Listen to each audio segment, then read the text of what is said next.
أما بعد فأعوذ بالله من الشيطان الرجيم. بسم الله الرحمن الرحيم.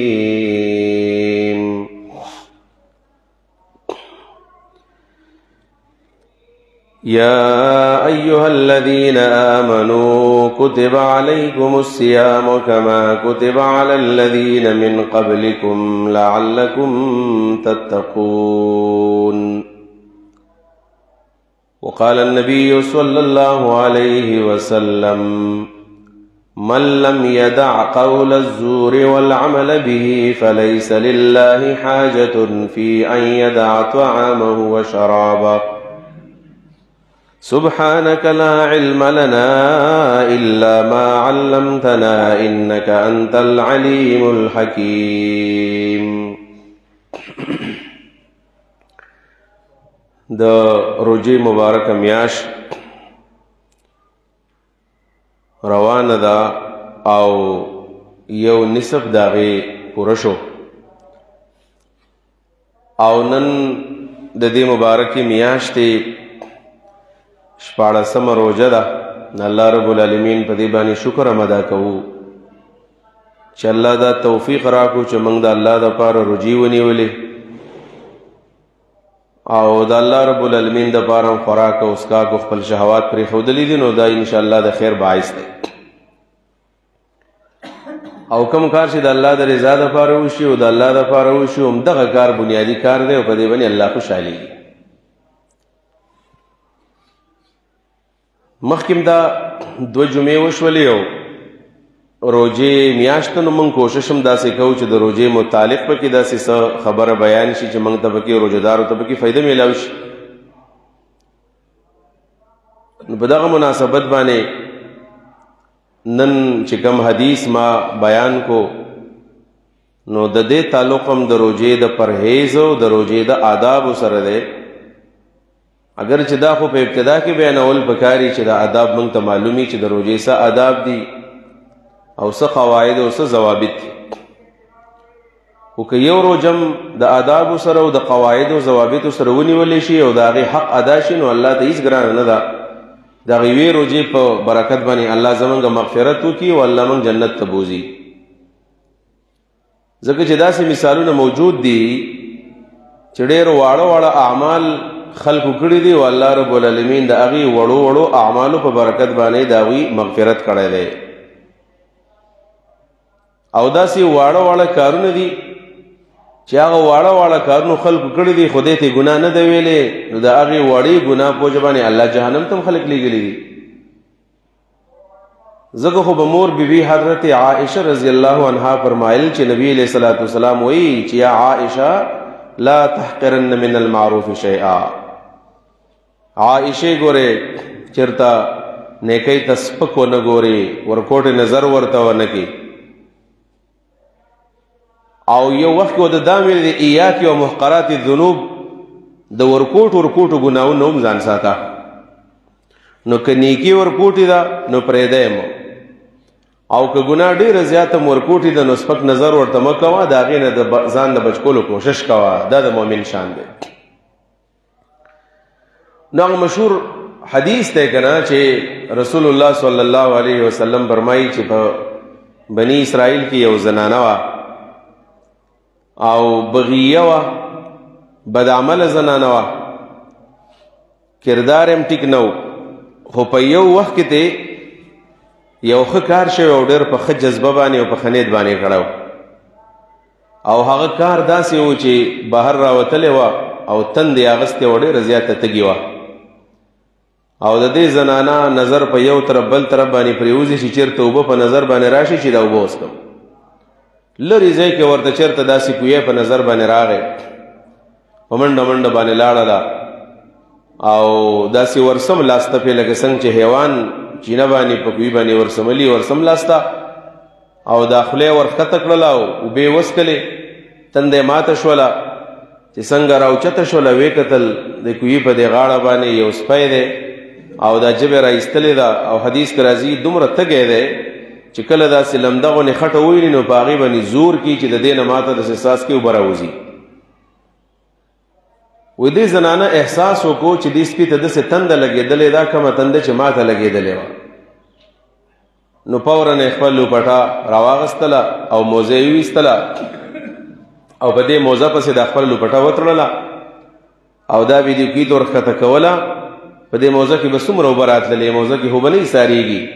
دا اوبه به راوچتې کړلې او بیا به یې د سپي له په خوله کې ور واچولې. سپی ورته ولاړ دی، بار بار دا عمل وکړو حتی چې دومره اوبه راوختلې چې د سپي پې معده ډکه شوله، تنده به ماته شوله او لاړو. سپي لکه وخوځوله او وتښتېدو، خپله لاره یې ووهله، زنانه کور ته لاړله. رسول الله صلی الله علیه وسلم فرمایي چې دې زنانه چې کوم عمل وکړو نو فشکر الله لها، الله د دې ښځې ډېر لوی قدر وکړو، د دې عمل ډېر لوی قدر یې وکړو. او بیا وایي چې وغفر الله لها، الله رب العالمین دا ښځه وبخله، هغه ټول ګناهونه یې ورته معاف کړل. ګوره څومره وران وخت یې تېر کړی. په دې معمولي عمل په بنیاد باندې الله رب العالمین د هغې ټول ګناهونه معاف کړل. دې نه معلومه دا شوه چې بغیر د توبې نه الله په چاره هم وکړي د هغه ګناهونه معاف کولی شي. بعضې واړه واړه اعمال دي د هغې په بنیاد باندې الله رب العالمین د خلکو ګناهونه معاف کوي. او رسول الله صلی الله علیه وسلم فرمایي چې فادخلها الجنه، دا ښځه جنت ته ولېږله. 3 احسانات ورته الله وکړل، د عمل یې ورله قدر وکړو، ګناهونه یې ورته وبخل، او 3 نمبر جنت ته هم لاړله په یو عمل باندې. ځکه خو رسول الله فرمایي چې لا تحقرن من المعروف شیئا، نیکۍ ته سپک نظر مه کوه. او بیا فرمایي ولو ان تلقى اخاك بوجه طلق یا بوجه طلیق، اگر که دا نیکي داسې ولې نه ده چې ته خپل رور مسلمان ته پرون تندي باندې وګورې وخاندې ورته هغه خوشحاله شي چې د پلاني زما سره روغه ده او زما سره مینه ده، دا هم نیکي ده، دا هم نیکي ده. خو بل طرف ته د احادیثو په ذخیره کې دا حدیث موجود دی چې نبی اکرم صلی الله علیه وسلم فرمایي یو زنانه و دام بني اسرائیلی وه. دی بنو اسرائیل د لوی تاریخ د زموږ په دې کتابونو کې پروت دی. ویل هغې پیشو ساتلی و، پیشو. نو دې پیشو چېرته دی سورانۍ مانۍ کړی و، څه به یې خوړلی و. پیشو څه ورانۍ کوي، خو یا چېرته پی څکلي یا ماسته څکلي، دا ورانۍ اکثر پیشو کوي. د دې څیزونو سره ډېره زیاته مینه وي. نو دې ښځې له ویل داسې قار ورغی چې ګوره دې زما ورانۍ وکړو. نو قار شوله او فربتتها، او دا پیشو یې وتړله او داسې یې وتړله چې فلم تطعمها، دې ښځې وله خوراک نه ورکو، خوراک یې بند کو. دی وله سزا ورکوله. هلکې حیوان له څوک سزا ورکوي؟ حیوان خو حیوان دی، عقل پکې چېرته دی. ورانۍ یې ورله وکړو او ویې تړله او ټوکرۍ یې لاندې کړله او خوراک یې پې بند کو. او هغه پیشۍ وږې ده او د لوږې د لاسه حدیث راځي حتی ماتت، حتی د دې لوږې د لاسه په دې کور کې د پیشو مړه شوله. خو دې بدبختې زنانه اړو دا سوچ ونه کو چې دا خو ګوره حیوان دی، دا خو بې زبانه شی دی، دا خو چارپایي ده او داسې پکار ده چې زه وله خوراک ورکړمه. نو رسول الله صلی الله علیه وسلم فرمایي د دې عمل په بنیاد باندې دا ښځه الله جهنم ته ورګزار کړله. دې عمل په بنیاد باندې ظلم ښه شی نه دی. دا که په انسانانو باندې هم ظلم دی، دا که په حیواناتو باندې هم ظلم دی، دا که په ښځو باندې هم ظلم دی، او که دا په ماشومانو دی، او که دا په مرغو دی، چې په چا هم دی نو دا ظلم دی. او الله ظلم نه خوښوي. الظلم ظلمات یوم القیامه، ظلم به د قیامت ورځ باندې تورې تیرې به وي، تور تم به یې دې نه ځان ساتل غواړي. په دې غرض باندې روژې په باره کې خبره کوله چې د روژې د آدابو خیال ساتل غواړي. نو که بیا یو روژه موږ د آدابو سره او د قوانینو ضوابطو قواعدو سره ونیوله نو امید دی چې الله رب العالمین به زموږ مغفرت په دې باندې وکړي. حدیث دا دی چې رسول الله صلی الله علیه وسلم فرمایي چې من لم یدع قول الزور والعمل به فليس لله حاجة في ان يدع طعامه وشرابه. یو سړی د پښمني نه واخله تر د ماښام د نور د پریوتو پورې د خوراک نه ځان بندولی شي، د اوبو نه ځان بندولی شي، او دغه شان د جنسي تعلق نه ځان بندولی شي. نو پکار ده چې دا د دروغ نه ځان وساتي. یعنی بنیادی شی دا دی چې د دروغ نه پکې ځان وساتي، دروغ. او رسول الله فرمایي که بالفرض د دروغ نه ځان ونه ساتو، من لم یدع قول زور، دروغ یې پرې نه ښودل، روژه پې راغله او دا متواتر لګیا دی دروغ وایي، والعمل به، په دروغ باندې عمل هم پرې نه ښودل، بس دروغ دی او دروغ دی د په ژوند کې اړو څه تبدیلي رانغلله، د په ژوند کې اړو انقلاب رانغی، رمضان راغی او رمضان لاړو، د ته اړو احساس ونه شو دا روژه راغله نو په دې کې زما دپاره څه سبق دی. څنګه چې عام معمولاتو هغه معمولات بیا هم جاري وساتل. نبي علیه الصلاة والسلام فرمایي فلیس لله حاجة فی ان یدع طعامه وشرابه، د ده په روژه باندې الله څه کوي؟ د الله د دې بدبخت روژې ته اړو حاجت نشته دی چې خوراک یې بند کړی دی، اسکاک یې بند کړی دی.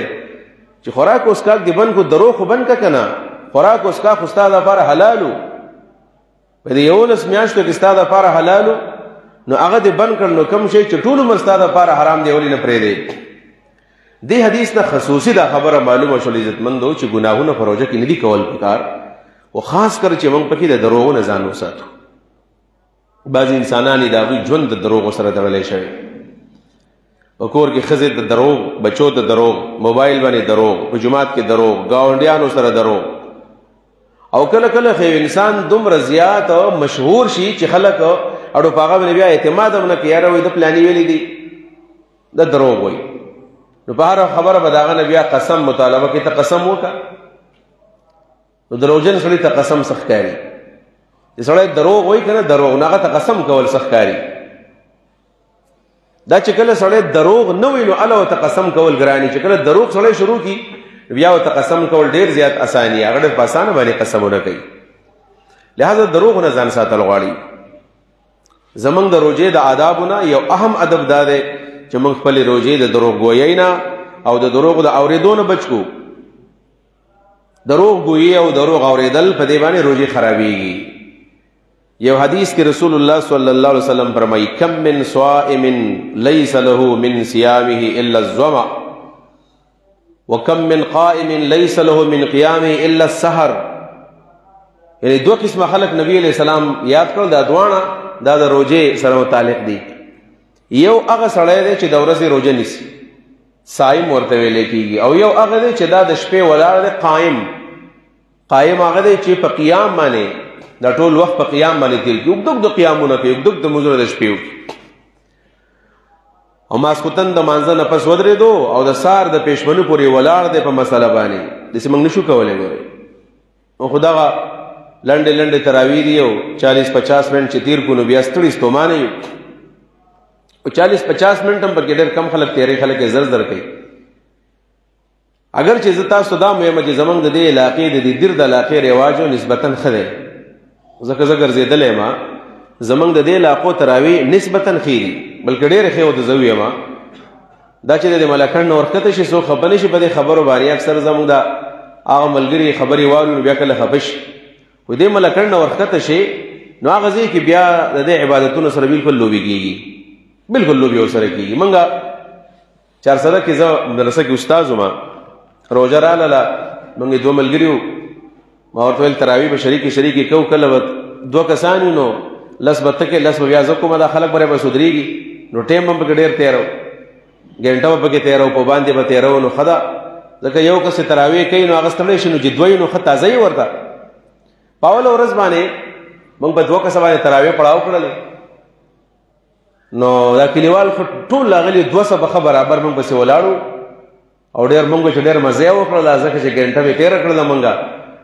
موږ ته را پته نه وه چې سبا کله موږ تراویح ته ودرېدو نو موږ پسې داسې 8 کسه ولاړو. دا بالکل داسې زما د چشمدید واقعه ده چې یو څوک 8 کس را پسې ولاړو، شاته سب کې بالکل هلکان خو نشته. یو څو ورځې تېرېدلې، بیا موږ تپوس وکړو چې دا کسان چېرته ځي، لکه د تراویح پرېښودلي که بل جومات ته ځي. نو چې دلته یو بل حاجي صاحب دی، نوم یې نه یم، بده خبره ده، وایي چې هغه تراویح نه دي ځي، هغه ډېر په سپیډ تراویح کوي او ډېر غټ رش یې ورته، نیر په غاړه باندې جومات دی. یار یو ورځ موږ داسې وکړله چې د 7 ورځې وشولې، نو موږ یو بل طالب علم ته ویل ته نن تراویح وکړې، نن موږ ځو دي جومات ته چې دا تراویح موږ ومویو نو چې دا څنګه تراویح دي چې دا زموږ د مقتدیان ټول هلته لاړل. نو هغه چې موږ لاړو نو د ماستن مانځله د نیر دا غاړه د موټرسایکلو نه او د موټرو نه ډکه ولاړه ده، کوم ځای نه دغه ډکي امیر آباد او دغه ځای نه خلک راغلي دي، د تخبې د طرف نه راغلي دي ورله. او چې موږ کله تراویح ته ودرېدلو نو ښه صحتمند و ماشاءالله، لکه امام داسې کمزوری نو زړه زړه کولی شي، ښه صحتمند انسان و. او هغه تراویح چې کله حسابولې تقریبا موږ حساب ولګو نو په 20 تراویح په 16 منټ کې 16 منٹ کی 20 رکعت تراویح کول خلک ولا راتل جمعه دا سړکو او داسې مسلسل به حرکت څوک به بر او څوک به ښکته څوک په رکوع څوک په سجده څوک په قیام باندې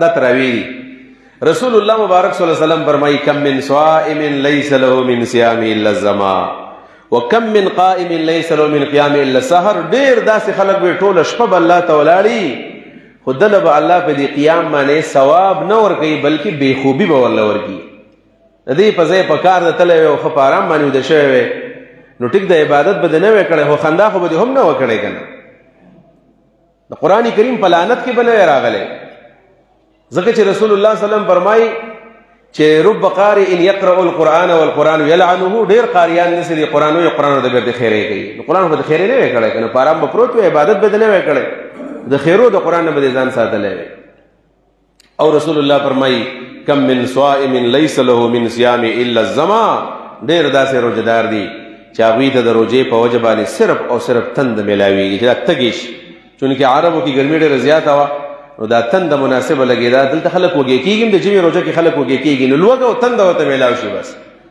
د لوږې تندې نه علاوه ته بل څه شی میلاو نه شي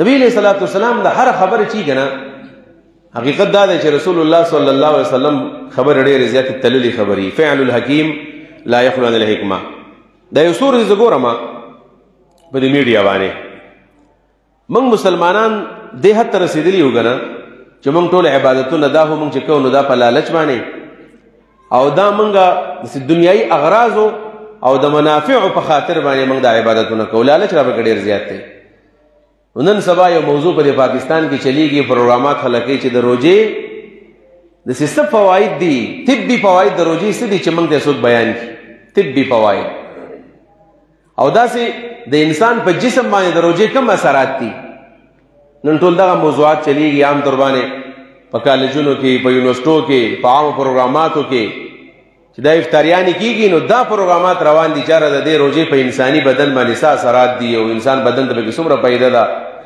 بس دا نام نهاد سکالران لګیا دي او هغه دا فایدې بیانوي چېرې چې روژه ډېره زیاته معدې له ښه ده او دا پلاني ساینسدان هم دا خبره ثابته کړې ده او دا په امریکا کې یو ساینسدان دی وزګار دی هغه هم دا خبره ثابته کړې ده او په برطانیه کې یو دی ناست دی او په هندوانو کې یو دی او په سیکانو کې یو دی او په پلانو کې یو دی او هغه چې دا مسلمانان ډېر ښکلی عمل کوي چې دا 12-14 ګنټې سړی وږی شي که نه بس د دم یې د بلکل برابر شو دا بیا برابري لکه دې دپاره تاسو روجې نیسئ چې زموږ معده کار شروع کړي د معدې دپاره ورته ځان نه شي وږی کولی په عام ورځ باندې څه معدې بیمار یاسې ځان وږی که نه د دې غرض دپاره سړی روجې نیسي نبي علیه السلام یې دقه ورته میلاو شي بس لیس له من صیام الا الظما دته صرف د روژې نه تنده میلاو شي داسې مه بیانوه چاته چاته مه وایه چې د دې روژې په ستا په بدن باندې کم اثرات دي په بدن باندې منفي اثرات دي یا مثبت اثرات دي مقصد یې څه دی مقصد دا دی چې الله تعالی فرمایي چې الصوم لی روژه زما دپاره خلک نیسي یدعو طعامه و شرابه دا خپل خوراک وسکاک زما د وجې نه پرېږدي زما د وجې نه اوس دا غټه خبره ده که نه ځکه نبي علیه السلام یې الله وایي زه به خپله د دې اجر او ثواب له ورکوم روژې پاکول غواړي خوب هم پکې پکار دی او تلاوت هم پکې پکار دی او کار هم پکې پکار دی خپل معمولات نه پرېښودل پکار اصل مقصود به زموږ دا وي چې په دې روژو باندې موږ الله راضي کړو خپل قیام باندې هم لږ نظر پکار دی په خپل صیام روژه باندې هم نظر پکار دی په خپل کردار اخلاقو باندې نظر پکار دی په دې روژه کې خصوصي طور باندې دا روژه بنیادي طور باندې دا خو ټریننګ دی چې موږ پکې ځان جوړ کړو ځان پکې تربیت وکړو چې آینده د 11 میاشتې به کې بیا موږ ته سهولت 11 میاشتې به کې موږ سهولت د دې سره سره د روژې په آدابو کې یو د دروغو خبره موږ وکړله د روژې په آدابو کې دا ضروري ادب دی چې عام طور باندې موږ به د مختلف ګناهونو نه ځان ساتو خو په روژه کې خصوصي طور باندې چې موږ د غیبت نه ځان وساتو غیبت یو داسې شی دی چې نن د مسلمانانو معاشرې ته داسې راننوتی دی چې هېڅ څوک د هغې نه ځان نه بچ کوي که څوک په خپله نه کوي نو د بل نه یې اوري او چې بل یې وایي نو دا ورته نه شي ویلی چې غیبت مه کوه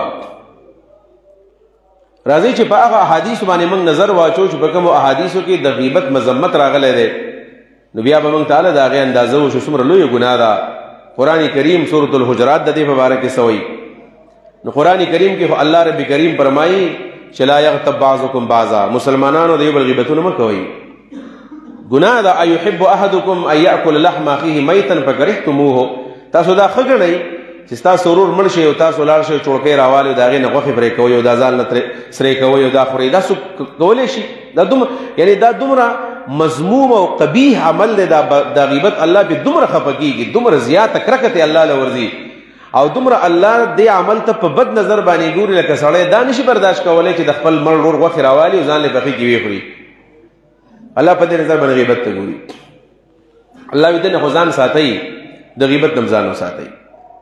نو صحابه کرامو ته پته ولګېده د غیبت غټه ګناه ده. د نبي علیه السلام نه تپوس وکړو چې مل غیبت یا رسول الله صلی الله علیه وسلم، د الله رسوله په دې غیبت باندې موږ پوهه کا څه ته وایي غیبت؟ نو نبي علیه الصلاۃ والسلام ورته وایي ذکرک اخاک بما یکرهو. ته د خپل رور داسې صفتونه بیانې، خپل رور په داسې انداز باندې یادې، مسلمان رور چې که ستا دا ورور ستا د خبرې واوري په دې باندې به خفه شي. دغې د غیبت وایي. په دې ساده پښتو کې مطلب دا دی چې په کومو خبرو باندې ستا ملګری خفه کېږي او ته پوه شې هغه بیانې، دغې ته غیبت ویلی کېږي. او په کومو خبرو باندې خوشحالېږي، د هغه تعریف دی یا که د هغه بل څه داسې عمل قول دی خو چې هغه ته که بیانوي نو هغه پرې نه خفه کېږي، نو دا غیبت بیا نه دی. که ستا په خبرو باندې هغه خفه کېږي نو دا غیبت دی، ځان د هغې نه ساتل غواړي. په دې وجه باندې رسول الله یو صحابو ته ویلو چې الغیبت اشد من الزنا. دا غیبت ګوره د زنا نه غټه ګناه ده. دې حدیث څه مطلب دی چې الغیبت اشد من الزنا، غیبت د زنا نه غټه ګناه ده. وجه دا ده چې زنا دا د الله په حقوقو کې راځي، دا د الله حق چا پامال کو، د الله حقوق باندې خپې کېښودلې، او دا غیبت د حقوق العباد سره تعلق ساتي. د دې د انسان د عرض او د انسان د عزت سره تعلق دی، د حقوق العباد دي. نو الله رب العالمین په خپل رحم و کرم باندې حقوق الله خو معاف کوي، حقوق العباد الله نه معاف کوي. دا هغه به د خپل بندن او دغه انسان نه به اجازت غواړي چې یاره ما ستا غیبت کړی او ستا حق مې خوړلی او ما ته معاف کا. په دې بنیاد باندې غیبت د زنا نه غټه ګناه ده. امام بخاری رحمه الله فرمایي چې مغتبت منذ سمعت هذا الحديث، چې دا حدیث مې کله واورېدو بیا مې غیبت نه کړی، بیا ما غیبت پرېښودو. چې الغیبت اشد من الزنا حدیث مې واورېدو نو بیا ما غیبت پرېښودلی دی. محدثینو دي مفسرینو فقهاو دا دومره غټ غټ نمونه چې ګټلې دي نو دی اصل کې په ځان باندې خواري کړې ده، د په ځان باندې خواري کړې ده او دارنګې محنت یې کړی دی، په خپل نفس باندې خپې ښودلې دي. د نفس چې کومې مطالبې وي هغې نه دي پوره کړي، ځکه الله دومره عظیم مقام وله ورکړی. یو مبارک حدیث کې داسې راغلی دي چې د روژې مبارکه میاشت وه او رسول الله صلی الله علیه وسلم ته چا ویل چې رسول الله صلی الله علیه وسلم په دې محله کې یو دوه زنانه دي ښځې دي او ډېر لوی تکلیف دی ورته. نو که ته ورته اجازت وکړي چې روژه ماته کړي، ځکه بیمار خو روژه ماتولی شي، نو که ستا ورته اجازت وي چې هغه خوراک وکړي، ځکه تکلیف ورته ډېر زیات دی او د بیمارۍ سره روژه سر ته نشي رسولی. نبي علیه الصلاة والسلام ورته وویلو چې څه تکلیف دی ورته او دی د ورځې څه کول، لا تکلیف ورته ولې جوړ شوی دی؟ نو جواب ورته میلاو شو چې دا دواړه ښځې ناستې وې او په دې خبرو اترو کې په دې باندې بس دا تکلیف راغلی دی. څه خبرې یې کولې؟ نو دی غیبت کو په چا باندې کیسټ لګولی و. یوه زنانه لګیا دا غیبت کوي او دا بله زنانه ورته غوږ ښودلی، ښه په قلاره باندې دا خبرې اوري. زنانو کې د عمل نسبتا ډېرې د سړو نه. نو رسول الله صلی الله علیه وسلم ویل تاسو داسې وکئ، لږې زما خواله راولئ. هغه زنانې راوستلې نبي علیه الصلاة والسلام ته چې کېناستې، نبي علیه السلام یې تاسو لوښې راوړئ، جومات دی، جومات خانه کې لوښې ورته کېدي چې الټۍ پکې اول وکړي. نو هغه ورته ویل یا رسول الله صلی الله علیه وسلم دی خو د پېشمني نه وکړي، دي الټۍ به څنګه کوي؟ الټۍ خو هغه سړی کولی شي چې معده ډکوي، خوراک نه دی کړی. نبي علیه السلام یې تاسو ورته کېدی خیر دی. هغه چې ورته کله هغه لوښې کېښودل نو دې زنانو په هغه لوښو کې الټۍ وکړلې او په دې کې داسې اثرات ښکارېدل لکه دي چې غوښه خوړې ده، غوښې هغه ټوکړې پکې راوغورځېدلې. دا ورته الله تعالی مجسم صورت ورته وښودو د مسلمانانو ته، نبي علیه الصلاة والسلام ته د دې دپاره چې پته ورته ولګي چې دا ډېره غټه ګناه ده. نو نبي علیه الصلاة والسلام ورته ویلو چې تاسو غوښه خوړلې ده. غوښه ویل موږ نه ده خوړې د الله رسول الله غوښه، دشمني کې موږ خوراک بند کړی دی. نبي علیه الصلاة والسلام ورته ویلو چې غوښه خوړل یوازې دا نه دي چې د څاروي نه غوښه کټ کو دا وخوره، دا تاسو چې غیبت کوو د یوې زنانه غیبت کو، د بلې زنانه اورېدو، نو الله رب العالمین د دې په باره کې فرمایي چې دا هم د مړ ورور غوښه خوړل دي. په دې وجه باندې بعضې علما داسې وایي چې څنګه روزه په خوراک باندې ماتېږي، په اوبو باندې ماتېږي او په جنسي تعلق باندې ماتېږي، دقه شانې په غیبت باندې ماتېږي. اگر چې دا جمهور رائے نه ده، د بعضې علماو رائے دار چې په دې روزه ماتېږي. البته په دې باندې اتفاق دی چې روزه پې خرابېږي، یقینا روزه پې یقینا خرابېږي په دې باندې. نو خپل روزې راځي چې موږ دا د غیبت نه پاکي، دروغ نه او د غیبت نه خپل روزې پاکول. د دې سره سره د روزې په دې آدابو کې دې باندې موږ هغه تېره جمعه خبره کړې وه. د روزې په آدابو کې دوه خبرې نورې دي. هغه دا ده چې روزه شروع کېږي د پېشمني نه، او د پېشمني نه بلکې روزه شروع کېږي د صبح صادق د راختو نه. څنګه چې سبا راوخېږي نو په دغه ټیم کې روزه په سړی بند کړي، او چې کله نور پرېوتو نو ثم اتم صیام الليل، د شپې پورې تاسو روزه پوره کړئ. چې نور پرېوتو نو بس روزه ختمه شوه. په دې دواړو کې د سحرۍ او د افطارۍ په باره کې آداب او تعلیمات د رسول الله دا دي چې پشمنه او چربانګې اخر وخت رسول غواړي او افطاری اول وخت راوستل غواړي. حدیث ته د حضرت انس رضی الله تعالی عنہ چې نبی علیہ السلام ویل چې لا یزال الناس بخیر حتی عجلوا الفطر واخروا السحور، چې خلق به الله په خیر باندې او خلکو ته به الله کامل ثواب ملاويږي چې دا افطاری جلد جلد وکي، تعجیل پکې وي. تعجیل چې څنګه ټیم ختم شي نو فورا روزه ماته او واخر السحور دا معنا ده چې دا پښمنه اخر وخت ورسي. نو دا اول وخت او د اخر وخت باندې ځان په یو غواړي. اول وخت دې ته نه چې چربه افطاری زر کوا چې اذان نه نه شوی او مخکې ماته کدا نه. مطلب دا چې څنګه وخت پوره شو نو په دې کې وسط اخر مکوا. په خیال باندې چې دلته کې سبېګا 36 یا 37 باندې دا ټیم زما غړې کوم 36-37 دی باندې تقریبا اذان کې دا ټیم جوړې دو. نو چې کله 25-36 به طور مثال نن 37 دی، 6:37 باندې اذان کېږي به طور مثال، او 36 یا 37 ول نو که اوس اذان وشو وړه راخدا یقین دراغه نو اذان سره جماعت کا. ځکه اذان کې بل څه شي نشته، خو د اذان سره د خلکو اطمینان کېږي چې ټیم پوره دی. نور اذان سره د روزې تعلق نشته، وخت سره تعلق دی. او دویم نمبر دا ده چې قبیل فرض اذان نشته دی او تا ته پته ولګېدله چې ټیم پوره دی نو اذان ته مه ایسارېږه. اوس ته اذان ته ایسارېږي نو خپل ثواب کمې، دا مطلب دی. او داسې خلک شته کله چې هغوی یارو زمونږ په پلاني جومات کې اذان نه شو نو زه روژه نه ماتوم. نو پلاني جومات والا هغه ته برابر کله 5-6 منټه ځان له خوراک کړی او په قلاره به اذان کوي او ته به ورته ناستې 15 منټه د خپله روژه لیټ کړله. دا دې خونه کړل ځکه د شپې روژه نشته او تا د شپې په اوقاتو کې روژه ونیول، ثواب دې کم شو. ټوله ورځ دې ځان ستړی کړی او په درې 4 منټه کې تا ځان ولې ګناهګار کو، ولې د خپل ثواب کم کو.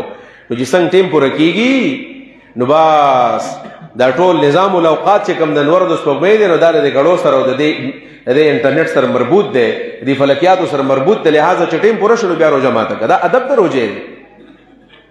غیر ضروری توالت او غیر ضروری دا ټیم مقدول بلې کې ثواب کمیږي، دې کې ثواب کمیږي. او دا مذهب ګوره د شیعو مذهب دی، فقه جعفری والا چې هغوی زموږ نه اذان لس منټه وروسته کوي. دا وی افطاری دا ناوخت د اهل سنت والجماعت د افطاری په نسبت باندې. وجه دا ده چې زمونږ د هغوی په دې ماښام کې اختلاف دی. موږ اهل سنت والجماعت وایي چې ماښام دې ته وایي چې نور کله پرېوځي نو دا ماښام شو. غروب الشمس ته مغرب وایي. مغرب معنا دا وخت د غروب د نور مغرب. هغوی مغرب او ماښام نور پرېوتو ته نه وایي، هغوی اشتباک النجوم. اشتباک النجوم دا دی چې کله دا ستوري راوخېږي او خوب پړقېږي نو دغه ټایم کې هغوی بیا هغه روزه ماتوي. د نور د پرېوتو په دوران کې هغه روزه ماتوي. او دویم نمبر ادب په دې حدیث کې نبی علیہ الصلوۃ والسلام دا بیان کړی دی چې واخر السحور د پښمنۍ په اخر سر دوړي. د پښمنۍ اخر سر دا معنا ده چې ټیم ته ګوره، ټیم ته کتل غواړي چې دا پښمنۍ په کم ټیم باندې بندول غواړي. ځکه قرآن کریم کې دا دی کلوا واشربوا حتى يتبين لكم الخيط الابيض من الخيط الاسود من الفجر. فجر پورې خوراک سړی کولی. نو چې فجر کله راغی نو خوراک بند کړه. د شپې خوراک مه بندوه، ځکه د شپې خوراک بندول ثواب نه دی. اول ورځې د 4 څوک مولانا صاحب دی، مازدیګر ما درس وکړو، چې 6 بجې ټیم نو ما موبایل کولاو کو، هغه مولانا صاحب په هغې باندې لایو راغلی و، ما نه پېژاندو څوک مولانا ښکارېدو. نو هغه د 402 نقشې په هغې باندې خبره کوله چې دلته د 2 مولیانو نقشې چلیږي د روژې په باره کې. نو ویل چې په هغې کې د ماښام دا ټیم خو یو شانې دی، ماښام ټیم یو شانې دی، خو د پېشمني په ټیم کې هغه دواړه نقشې پیش کړی وې چې دا یو مولانا صاحب وایي چې د سارې دا روژه به بندو په 4:23 باندې. سوچ کوئ دې فرق ته 4:23 باندې اوس هم په دې فیسبوکونو کې به دا ویډیو پرته وي. او ویل چې بل مولانا صاحب د هغه هم د دې 400 څوک حافظ صاحب یادو، ګلاب شاه صاحب یا څوک وویل چې د هغه نقشه چې کومه ده نو هغه کې دا دي چې د سارې پېشمنۍ او بندو په 4:43 باندې څو منټ فرق پکې راغی، 20 منټ فرق په دې کې راغی. یو چې په 30 منټه د پاسه څلور باندې روژه بندول پکار دي، او په دې بل کې راغلی دي چې په 43 منټه د پاسه په څلور بجې باندې روژه بندول پکار دي. او تقریبا دا 43 منټه دا خبره دا صحیح ښکاره کېږي په نسبت د 23 باندې، ځکه تاسو په خپله باندې راپاڅېږئ او سار کله ګورئ نو دا د 4:40 ته یقینا چې وروسته وي، مخکې نه وي، 4:40 ته مخکې نه وي، دا بالکل 4:40 ته پس دا سبا راخېږي. د دې نه مخکې خوراک بندول، دا خوراک بندول خو دومره ګناه نه وي، ګناه خبره نه، خو ثواب به کم شي. خو دومره ده چې بعضې جوماتونو والا ډېر زیات تادي وکړي او اذان ایسته ووایي او د اذان نه پس بیا هغوی مونځونه فورا کوي، نو فورا پس هغوی ایسته مونځونه وکړي نو چې سارې نه ده ختلې نو مونځ خو نه کېږي. صبح او فجر او صلات صبح او صلات فجر خو دې ته و چې کله سبا راوختو سپین سبا کله راوختو نو هله به سړی بیا مونځ کوي. په دې وجه باندې د دې آدابو خیال ساتل پکار دی، دا چونکې د علماو ذمه داري ده، نو علماو هم دا پکار دی چې هغوی په دې مسلو باندې ځان بویې کړي. بدقسمتي دا ده په بازار کې نقشه میلاویږي او هغه نقشه کمپیوټر کې پرته ده، بس تا خوښه ده چې د بل چا نوم ته وران کړو، خپل نوم بې د پاسه ولیکه او کتبه العبد الضعیف او ستا مو سره وبغوه چې دا زما فتوا ده او دا ما د ټیونه معلوم کړي دي، اړوند په خبره نه معلوم کړي. بس پخوا نقشه چلیږي او چا پېټه سوچ نه دی کړی. د دې خال علماو دا محنت کړی دی که تاسو هغه نقشه ځان له پیدا کړله نو هغه ډېر صحیح ټیمونه دي. نن سبا د 2-3 کاله نه چلیږي، هغوی ډېر صحیح معلومات د دې علاقې کړي دي او د دې روژې د دې بندولو د روژې د ماتولو صحیح اوقات هغوی ښودلي دي. دا د روژې آداب دي، دا داسې مسلې نه دي جاره په دې باندې عمل وشو که ونه شو، د روژې آدابو باندې ځان پوهول غواړي. د دې سره سره 5 نمبر د روژې په آدابو کې بل ادب دا دی چې پېشمنۍ کول ضروري دي. ډېر خلک دا تپوس کوي چې یاره په ناره باندې روژه کېږي او که نه کېږي، په ناره باندې نو په ناره باندې روژه کېږي، ځکه روژه دې ته وایي چې د سار د اذان نه واله تر د ماښام د اذانه پورې، د سبا د راختو نه واله تر د ماښام د راتلو پورې، د انور د ډوبېدو پورې خوراک نه دي کول پکار. چې څوک په ناره باندې روژه ونیسي او خوراک بند کړي نو هغه بند پاتې شو، خوراک یې ونه کو، خو د دې چې کوم برکت دی نو د هغه برکت ته محروم پاتې شو. رسول الله صلی الله علیه وسلم فرمایي تسحروا فإن فی السحور برکة، تاسو پېشمنۍ کوئ ځکه په پېشمنۍ کې برکت دی. څه برکت پکې دی؟ برکت پکې دا دی شپې به راپاڅېږي 2 رکعته مونځ به وکړي، 4 رکعته مونځ به وکړي. دا ټیم داسې ټیم دی نبي علیه السلام فرمایي الله د دنیا د اسمان ته راکوزېږي او په خپله باندې آواز کوي چې څوک شته، څوک سائل شته چې زما نه وغواړي او زه هغه سوال قبول کړم زه ورله ورکړم. الله په خپله باندې آواز کوي چې ته د پاتې شي او ناوخته راپاڅېږي، مونځ هم دنه لاړو، پېشمنۍ هم دنه لاړو، دغه د سوال د قبلېدو ټیم هم دنه لاړو، د الله سره د خبرو موقع هم دنه لاړله، نو ستا نه ټول برکات لاړل که نه. برکت دا معنا ده چې په دې ټیم کې راپاڅېږه، لږ 2 رکعته 4 رکعته 6 رکعته 8 رکعته څومره چې ستا په قسمت کې دي مونځ وکړه. او که مونځ یې ونه کړو نو د اودس چې دې وکړو او په دې اودس کې دې ښه په پاکه خوله باندې رالې پېشمنۍ دې وکړو او په دې دوران کې د ډوډۍ په ابتدا کې دې بسم الله وکړله، په آخر کې دې دعا وکړله، نو په دې کې به الله برکت به واچوي. یا د دې نه بغیر دې دعا وکړله، بغیر د مونځ هم دعا کېږي که نه. پېشمنۍ کې خو یوازې مونځ نه دی چې مونځ دی، پېشمنۍ کې کم عبادت دی. مونځ پکې غوره عبادت دی، که مونځ دې ونه کړو تلاوت پکې غوره عبادت دی، تلاوت دې ونه کړو ذکر پکې وکړه دا غوره عبادت دی، که ذکر نشه کولی کتاب پکې وګوره دا پکې بل عبادت دی، یو دیني کتاب دی، تفسیر دی، حدیث دی، او که دا نظام نه دعا وغواړه 15 کارونه پکې د نور هم کولی شي، یوازې مونځ نه دی. سړی وایي یاره اودس نشم کولی ګران ده راته، په یې کټ کې دقه شان کښېنه او دعا کوه، الله نه غواړه، بس الله نه غواړه. دا ټول عبادتونه دي که نه. دا هغه برکت دی چې ګردا چې کله سړی په ناره باندې روژه نیسي د دې برکاتو دا محروم شي. او بل برکت دا دی چې یو کجوره که دې وخوړله او که یو ګیلاس اوبه دې وڅکلې، یو ګیلاس پی دې وڅکل، نو خېټې ته به دې څه لاړ شي، نو سټیم پورې به دا معده و په دې باندې مشغولي، نو تا ته په دې کې سهولت میلاو شي. دا سهولت هم برکت دی. لہذا د نارې د روژو نه ځان نیول پکار دی. هلکان اکثر دا شکایتونه راځي چې هلکان دې په ناره باندې روژه کېږي، او ناره خو نه وي، خو داسې وي چې هغوی د 12 بجو پورې او د 1 بجې پورې په ګراونډونو کې ناست وي، دا چپسونه او پاپړې ماپړې او دا بوتلې موتلې څکي، ځان یې سم پړسولی، نو هغه د خوراک ضرورت هم نه وي. خو کوم ټیم چې د خوراک ټیم دی او الله دې معافي وکړي دا بعضې خلک خو داسې ملنډې په دین پسې کوي که نه په دین پسې ملنډې به دا کړي چېرې دا پښمني دا ټایم خو د انسانانو د خوراک ټایم نه دی په دې ټایم کې خو ته غوا ته بوتاو کې هم نه خوري دا یو بل زه ډېر محترم سړی دا خبره واورېدله ما خو ته څه ونه ویلو موږ دوی جرأت نشته دی چې چاله جواب ورکړو خو هغې چېرې دا ټایم خو که سړی غواو ته بوتاو کړي او بالپرس که سړی د اسونو ته چڼې واچوي او مربب یې د پاسه واچي هم نه خوري ما له جواب راتلو چې بالکل په دې ټایم کې حیوانات خوراک نه کوي انسانان په دې کې خوراک کوي بالکل دا جواب دی دی د غواو د خوراک دا ټایم نه دی د غواو د خوراک اړو ټایم نه معلوم یاکلون کما تاکل الانعام غوا خو چې ته ودې هغه دا خوراک بیرته راایستلی او جوی تاسو کتلی دي که نه شپې دا ګډې بېزې شخوند وهي د هغوی خو د خوراک د ټایم نه معلوم چې کوم ټایم خوراک کوي او دا د چا ویل چې خوراک ته خوراک واچو چې خوري که نه خوري خو دا موږ هسې هر سړی کوشش کوي چې نوي شانې خبره وکړم چې خلک و چې دا پلانه ډېر لوی ماهر دی او ډېر لوی سکالر دی